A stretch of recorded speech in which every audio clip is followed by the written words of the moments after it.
Buenísimo. Así que todos se encuentran bien, por suerte.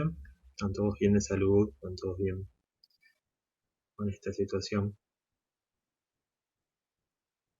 Eso es un golazo. Bien, voy a compartir pantalla, así,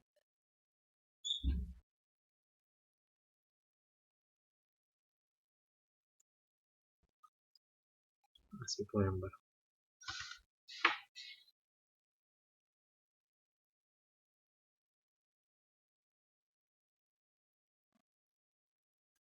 Bueno,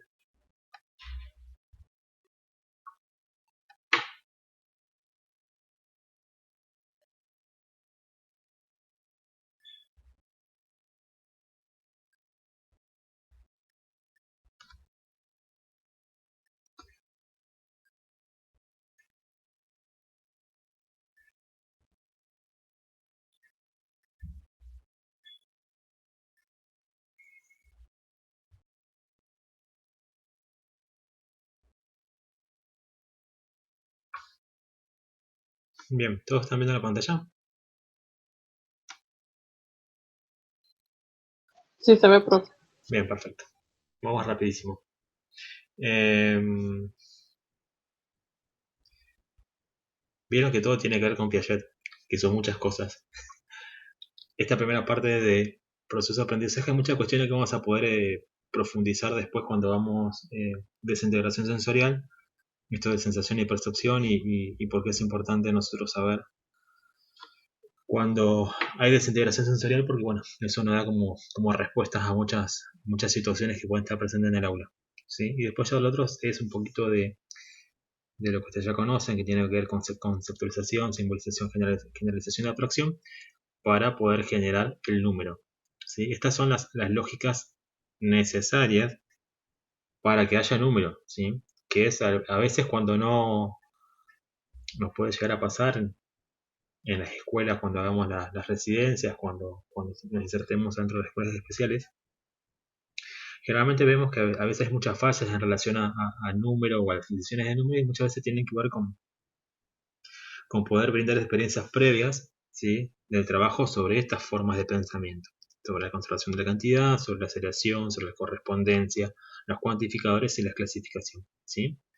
Es muy importante que lo puedan entender. Bien, y de esta parte no hay ninguna duda, todo quedó súper claro. Si están escribiendo por Sí, favor. profe, con los textos se entiende mejor, igual. Sí, sí, es muy claro el texto, está bueno. Me gusta porque es como bastante sencillo. Eh, es como una síntesis muy interesante. Bien, vamos a... Bien, como decía la matemática, generalmente lo que hacemos es poder hacer un buen soporte para ustedes para poder hacer las planificaciones todos los años y en este caso los desempeños. La primera pregunta es muy importante. ¿Cuál es el enfoque propuesto por el diseño curricular a nivel provincia? ¿Cuáles, chicos? Chicas, o son todas chicas hoy. El que se anime.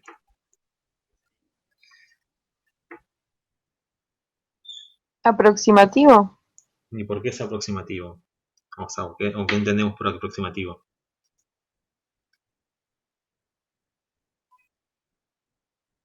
Que es mediante situaciones problemáticas. Bien, De ¿alguien? un recorte de la realidad donde ponemos al chico frente a un conflicto cognitivo y bueno, ahí se produce el aprendizaje, ¿no? Siempre con la guía del docente. Bien. Ingrid, Cintia, Vero, Fernanda, ¿algo para acotar? Claro, porque el docente es el que busca mediar las situaciones de enseñanza para que el alumno logre los aprendizajes. Sería como de que el- la función del alumno como, o ver al alumno como un activo en las situaciones de aprendizaje, de Bien, enseñanza-aprendizaje. bien, perfecto. Entonces es muy importante conocer, ¿sí? cuál es, ¿sí? Van a ser, es el enfoque de nuestro diseño curricular, porque eso nos va a permitir a nosotros como generar 3 momentos, ¿sí? Que están propuestos dentro de la corriente impulsada por UNICEF en relación a la enseñanza de la matemática, que es la construcción del concepto, la resignificación del mismo, ¿sí? Y la validación de las producciones. Y esto tiene que ver con varias apreciaciones que hicieron ustedes, que es, primero, considerar al sujeto activo, al estudiante como parte activa, que hay múltiples formas de resolver un problema o una situación, y que esas situaciones muchas veces tienen que ver con la validación, ¿sí? Y que esta construcción de conceptos sean significativos. Entonces, el desafío del docente a la hora de enseñar matemáticas son estas: que sean verdaderos planteos de problemas, que estos problemas generen diversos procedimientos y formas de resolver, de representación, que los estudiantes puedan hacer las justificaciones, que se puedan internalizar los procedimientos y que se puedan aplicar a diferentes contextos, o sea, que se pueda generalizar. Esos son los desafíos que tenemos hoy por hoy en, en la enseñanza de la matemática. ¿Y qué pasa acá? Si yo le pregunto a todos ustedes, ¿qué contenido se acuerdan de matemática como más importante y que más les haya gustado de matemática?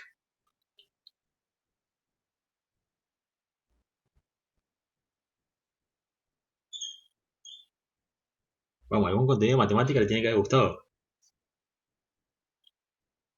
O alguna actividad de matemática que le digan, uy, mira, esta en la escuela estuvo recopada porque hicimos tal cosa.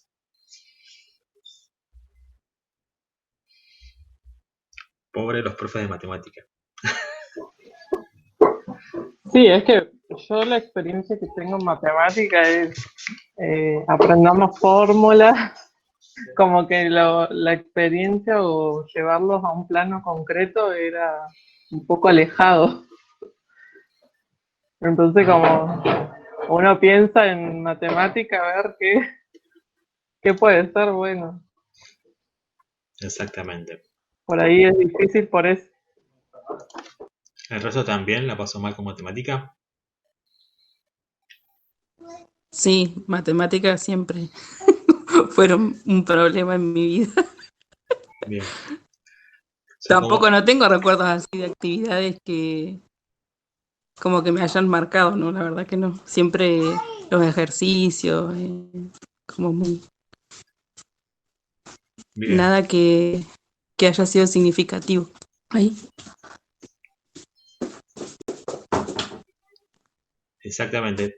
Todos, y me incluyo porque no soy muy buena en matemática, en el sentido de matemática a nivel secundario es como bastante complejo para mí. Porque todos fuimos marcados por una enseñanza que era descontextualizada, o sea, que era aprender fórmulas y aprender el algoritmo y aprender el procedimiento y te daban 50 ejercicios en procedimiento y de esa forma uno aprendía y se suponía que sabía matemática. Entonces, esto es lo que mueve mucho el enfoque aproximativo, que dice, no, o sea, la matemática tiene que ser funcional, o sea, tiene que permitir al estudiante poder resolver problemas, y esos problemas tienen que ser significativos y le tienen que permitir aplicarlos en la vida cotidiana, ¿sí? Entonces, muy importante es poder fraccionar, poder desmenuzar esto de la enseñanza a partir del problema, a partir de la solución y los posibles conflictos que podemos llegar a tener o dificultades a la hora de implementar las secuencias didácticas. Muy importante, un problema matemático, esta es la definición que vamos a tener en el texto de UNICEF. Se entiende un problema toda adquisición que lleva a los alumnos a poner en juego los conocimientos que disponen, pero que a la vez ofrecen algún tipo de dificultad que torna insuficientes dichos procedimientos y fuerza la búsqueda de soluciones en los que se producen nuevos conocimientos modificando, enriqueciendo o rechazando los conocimientos anteriores. O sea, el conflicto cognitivo, como dijeron recién hace un ratito, tiene que estar dentro del problema matemático. Tengan la definición presente porque después vamos a ver dificultades a la hora de presentar un problema.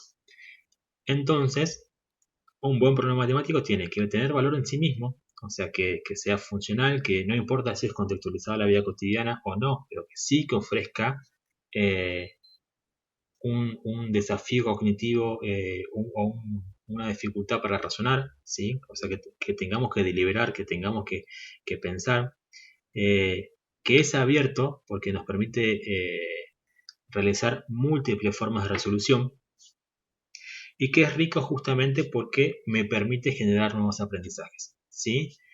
Entonces tenemos acá la dicotomía muy importante que es la gran dificultad que tenemos a la hora de pensar propuestas de enseñanza que muchas veces nosotros, ¿sí? A la hora de querer hacer un problema interesante, de llamar la atención y de incentivar a nuestro estudiante, muchas veces recurrimos en errores.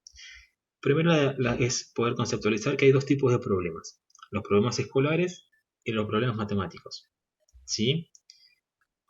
Van a encontrar una definición en el texto re interesante de poder, como un decálogo, de cuándo un problema es escolar y cuándo es un problema matemático. El problema es que el problema de que estas dos cosas se presenten en el aula es que uno es rico y el otro es eh, lo que venimos haciendo todo el tiempo, o sea, una estereotipia de los problemas que encontramos en las páginas de internet, de las situaciones que vamos a presentar, ¿sí? El problema escolar es un problema que está ligado a la vida cotidiana, o sea, que es mucho más transferible, mucho más identificable, que, que estos problemas que tienen que ver con la motivación y que me surge a mí adentro de la escuela, eh, justamente lo primero es que me va a generar eh, deseo de resolver, ¿sí? Hagamos un paralelo a la vida cotidiana de ustedes. ¿Qué es lo que uno les dice? O sea, ¿qué es lo primero que tiene que hacer uno para resolver un problema? Siempre van a decir que es asumirlo, ¿cierto? ¿Cierto? No es muy fácil. Claro, identificar. Exactamente, asumir el problema y saber de que hay algo que requiere solución. Y eso es también importante, que, que hay solución, ¿sí? Y que hay múltiples soluciones, o sea, no todos resolvemos los problemas de la misma manera. Y eso también es lo que permite la nueva enseñanza de la matemática, o sea, que no atemos a una sola forma de resolver, que es muchas veces también lo que a nosotros nos pasa cuando presentamos problemas, que le decimos, bueno, si no haces la cuenta, que nos pasa muchas veces, si no hace la cuenta y lo resolvió mentalmente, no nos sirve. Tiene que hacer sí o sí eso, sí o sí hacer la cuenta. Y en algunos casos, inclusive sí o sí hacer la cuenta poniendo la casita y el valor posicional. O sea, todo el tiempo tenemos como esta estructura. Verónica, leo lo que dice. La matemática escolar está muy ligada a la matemática de la vida cotidiana. Se expresa en el texto y eso es lo que hace que el docente debe tener en cuenta y que hace uno más rico de los problemas netamente matemáticos. Perfecto. Y esto tiene que ver con poder plantear, ¿sí? Problemas que sean interesantes, problemas que sean relevantes, o sea, que tengan sentido práctico en la vida cotidiana. Dificultades en el aprendizaje de los números y operaciones. Se debe tener en cuenta los números uno por uno y en orden, ¿sí? Que se predetermina tope para el año escolar, que se puede resolver operaciones solamente por intervalos, ¿sí? Que no se puede aprender a leer y escribir los números si no se trabaja desde la agrupación de decenas y centenas, que para materializar es necesario utilizar objetos concretos y ahí se van a acordar de triángulo, cuadrado, círculo, rojo, azul, amarillo y todas las variantes que puedan entender para enseñar a los chicos el valor posicional, que muchas veces el cálculo mental no es suficiente, sino que tienen que hacer el ritmo convencional y que sí o sí para aprender la cuenta necesito hacer eh, múltiples ejercicios y de esa forma vamos a evitar que haya muchos más errores. Sugerencias didácticas, ¿sí? Y acá aparece lo que es contenido sobre contenido recitado, ¿sí? ¿Alguien? ¿Vero? ¿Alguien quiere acotar algo? ¿Que era contenido sobre contenido recitado? No, yo sé que lo hacemos.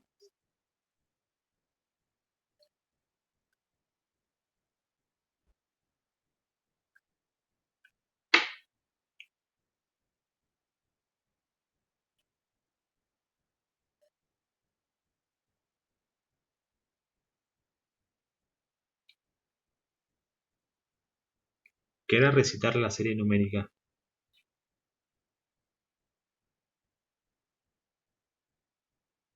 Poder decir o nombrar los números de una forma ordenada, digamos. Bien, ¿y qué diferencia habría con el conteo entonces? Que en el conteo se tiene la noción de cantidad. Y en el sobreconteo, vamos a intentar la última. Que yo Me está haciendo cuento a pensar mucho. partir de un número. Bien, por ejemplo, alguna situación. Por ejemplo, el niño visualiza que hay 4 vasos y dice 4, 5, 6, 7 para contar el resto, digamos. Bien, perfecto.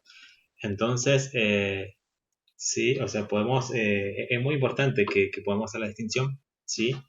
Porque, bueno, todo plantea el texto también que todos los niños y niñas eh, aprenden el sistema de numeración dándole funcionalidad, ¿sí? Entonces, lo primero que aparece es contando, ¿sí? Objetos, comparando colecciones, quién tiene más, quién tiene menos, construcciones, conexiones de objetos en los juegos de mesa, eh, buscando dónde están presentes.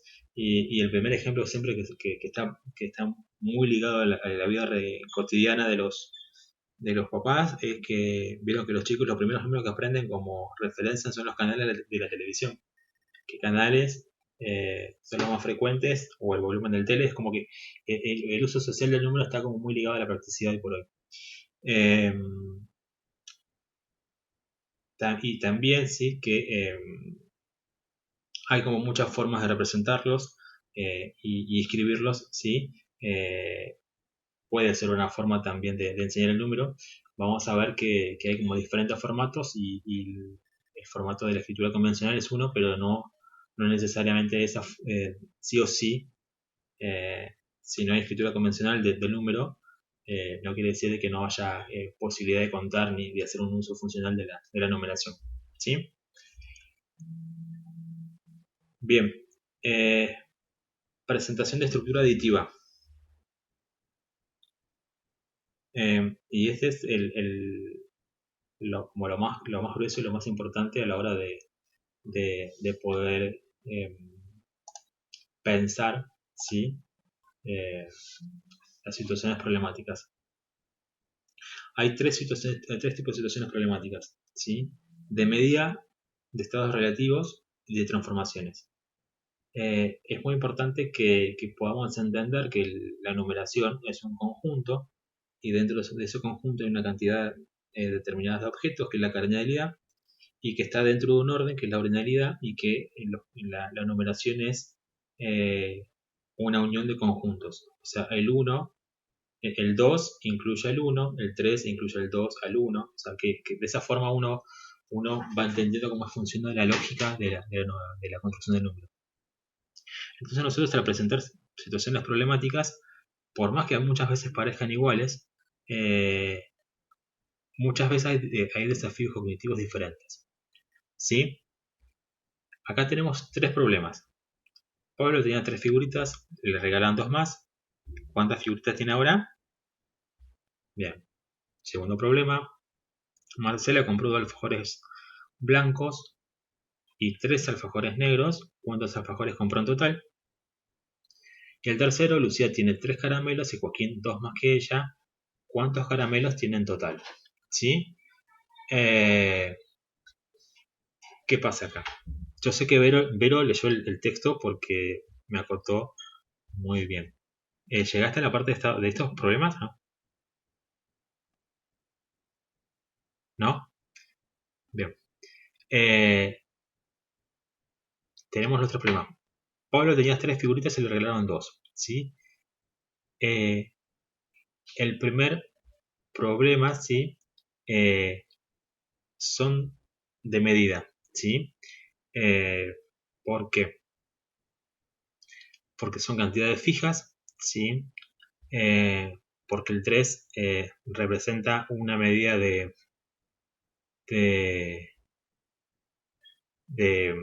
de figuritas, una medida estándar, o sea, medible, o sea, no hay ninguna transformación, y le agregan dos más, ¿sí?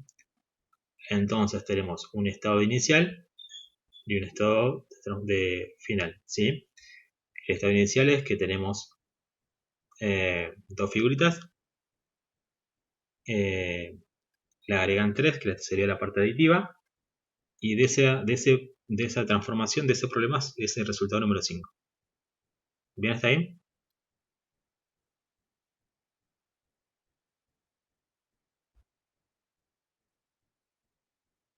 Bien. Este sería de medidas. El segundo es, Marcela compró 2 alfajores blancos y 3 alfajores negros. ¿Cuántos alfajores compró en total? Este es una transformación, ¿sí? Es un eh, problema de transformación. Porque tenemos dos colecciones, ¿sí? Y estas dos colecciones eran separadas, porque tenemos dos categorías que son son alfajores negros y alfajores blancos, se juntan, ¿sí? Y eso es una transformación de un nuevo conjunto, ¿sí? ¿Me explico hasta ahí? ¿Se entiende o no? Dígame si sí, si no.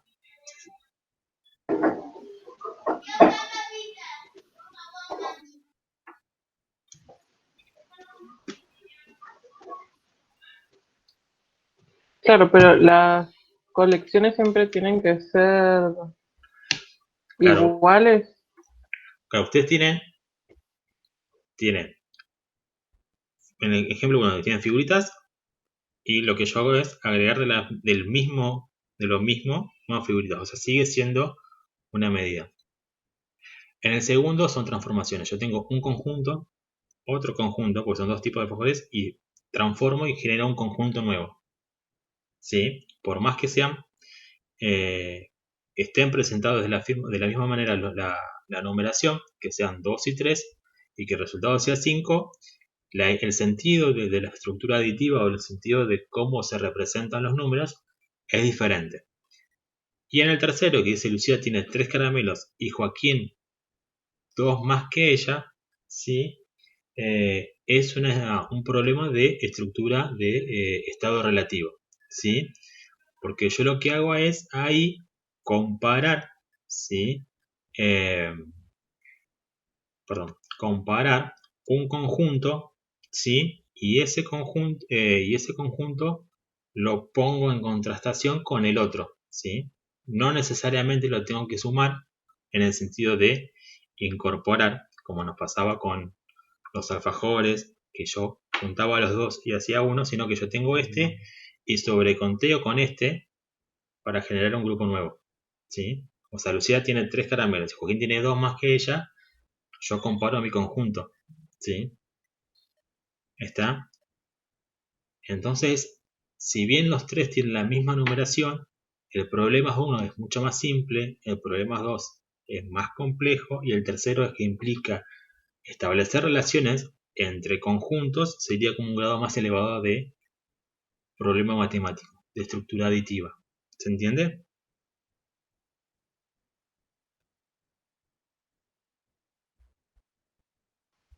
Sí, sí, sí. Hay diferentes niveles de dificultades en los problemas por más que se hagan las mismas cuentas. Perfecto. Es esa la idea, ¿sí? Que nosotros tengamos presente que muchas veces, porque nosotros queremos hacer hiper interesante y muy lindo el problema, y si no tenemos en cuenta la presentación del enunciado, no es la misma forma que tiene que resolver el estudiante, ¿sí? Entonces, si yo quiero que haga comparaciones, o si yo quiero que haga una suma solamente sobre conjuntos o estados relativos, si yo entiendo cómo funciona la suma, me es mucho más simple, ¿sí? ¿Estamos? ¿Bien? ¿Quedó claro?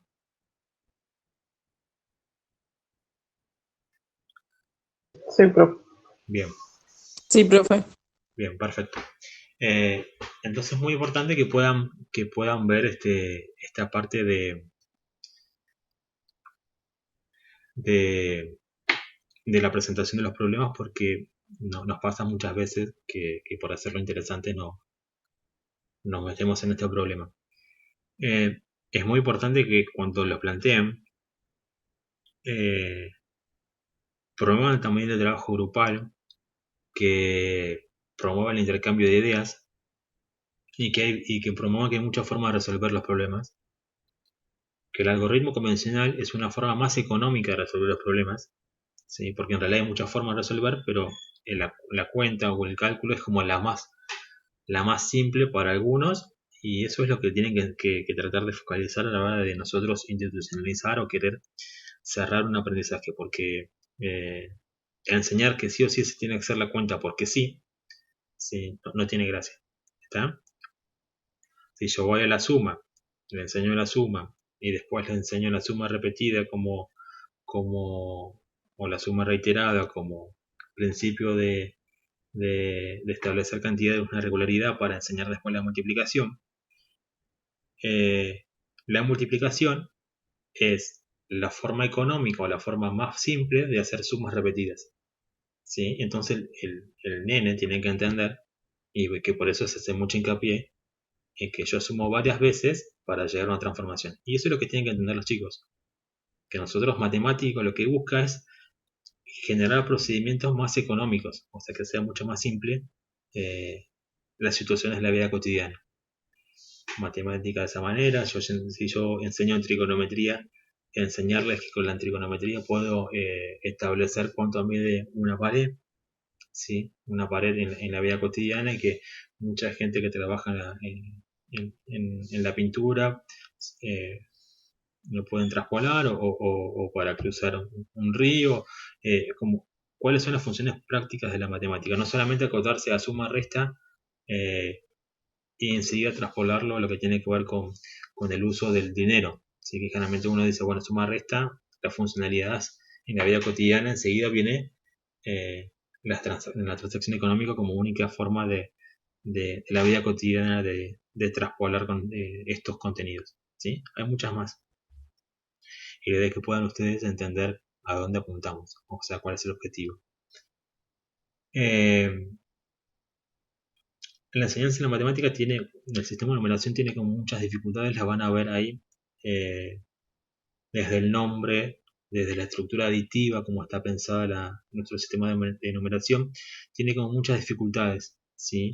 Y estas dificultades tenemos que entenderlas, que son así, y que por eso es muy complejo. Y si ustedes tienen hijos, van a ver que del 1 al 10 es mucho más simple, y del 11 en adelante hasta el 20 es mucho más complejo enseñar los nombres de los números, justamente porque cambia la regularidad de los nombres, que sí después está presente del 20 en adelante, ¿sí?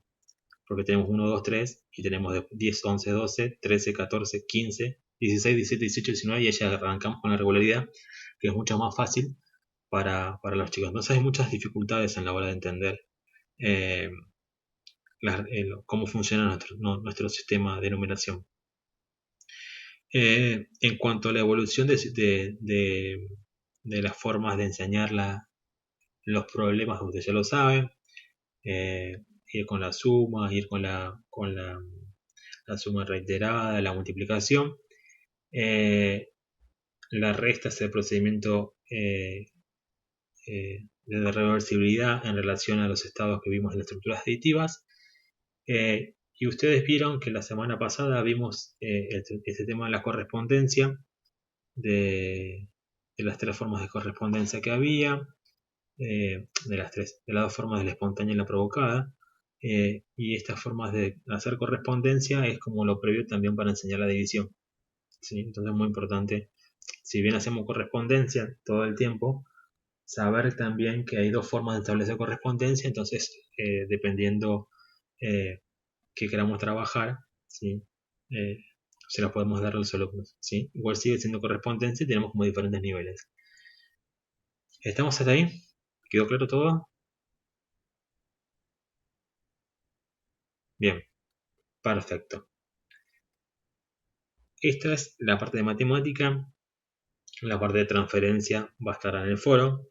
En el foro yo les voy a pedir que presenten 3 situaciones problemáticas aditivas, teniendo en cuenta estado relativo, transformación y medida, que lo puedan hacer, que se puedan ejercitar, que puedan ver cómo se organizan, que uno va aprendiendo en base a ejercicios y entendiendo la lógica de las operaciones matemáticas.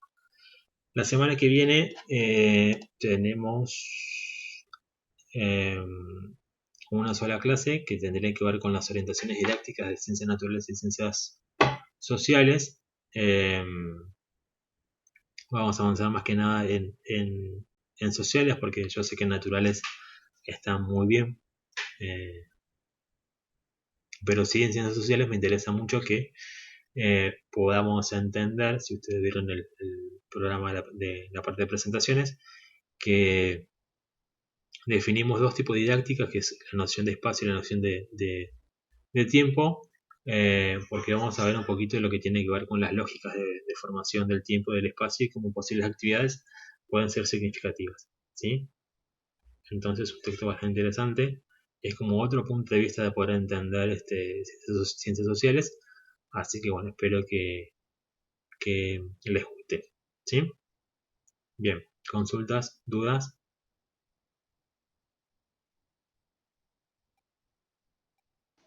La actividad de formular los problemas es individual. Sí, Dijo, perdón, no me perdí. sí, va a estar en el foro. Sí. Traten de ir entendiendo, ir leyendo y estando al día. Yo sé que están muy saturados, muy agotados, principalmente la gente que hace residencia. La idea es no mantener, no hacer parciales, sino seguir haciendo estas autoevaluaciones por eje. Y la idea es que lleguen de la mejor manera al 20 para poder hacer la autoevaluación, y ya nos quedarían los últimos 2 ejes, que son como bastante más tranquilos, que es de desintegración sensorial y un poquito de ver otras formas de planificaciones que ya ustedes los vieron, que es psicológico funcional y planificación central de la persona. O sea, como que esta es la unidad más pesada que tienen en el programa, ¿sí? La idea que puedan hacer como una buena transferencia para después entender y que tengan un buen final, ¿sí? Yo sé que están agotados, pero vamos, que no queda mucho. Queda el 27 de noviembre termina el cuatrimestre.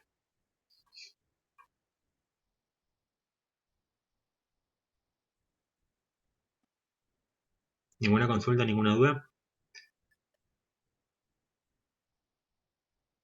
Bien. Bueno, chicas.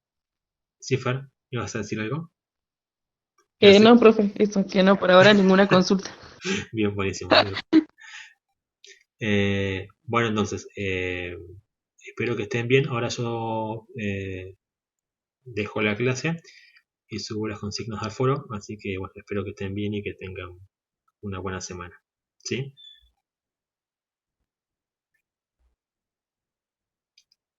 Les voy a dejar la presentación de Power como material adicional, así lo pueden consultar. ¿Sí?